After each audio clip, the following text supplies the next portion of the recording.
Bismillah. Halo teman-teman, di tangan saya saat ini ada handphone Redmi 9A ya, yang keluhannya itu chargernya tidak bisa tersambung, bahkan tidak bisa masuk ya, dikarenakan portnya itu cukup rusak parah. Dan ini akan saya memberikan tutorial cara menggantinya. Untuk alat-alatnya yang saya gunakan menggunakan obeng plus seperti ini. Pertama-tama akan saya lepas terlebih dahulu SIM tray-nya.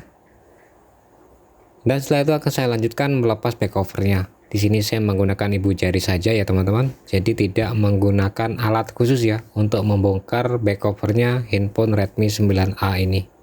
Dan di sini masih berproses, dan ini adalah back cover daripada handphone Redmi 9A.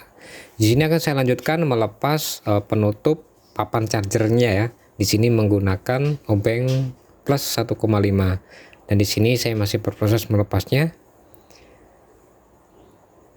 Setelah baut-bautnya terlepas, di sini akan saya lanjutkan melepas penutupnya menggunakan alat seperti itu, dan setelah itu akan saya lepas terlebih dahulu.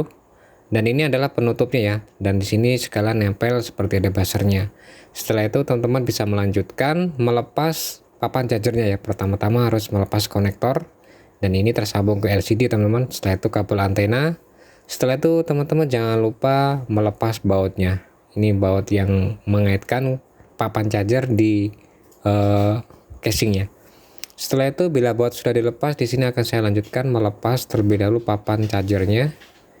Jadi seperti ini penampakan papan charger Redmi 9A yang sudah rusak ya. Jadi sudah rompal.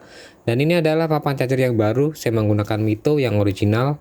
Karena kenapa saya memilih yang Mito yang original, di sini tinggal plug and play, dan kualitasnya pun juga hampir 99% mirip dengan originalnya. Jadi seperti ini. Jadi full ada isinya, dan di konektornya pun juga ada penutupnya. Dan setelah itu saya pasang kembali yang baru papan charger yang dari produk Mito tadi itu. Setelah terpasang dengan sempurna, jangan lupa dipasang kembali konektornya, jangan lupa juga kabel antenanya. Setelah terpasang semuanya, kita pasang kembali baut pengaitnya ini yang terpasang di papan charger supaya merekat di casingnya. Setelah itu saya lanjutkan memasang penutupnya, penutup papan chargernya.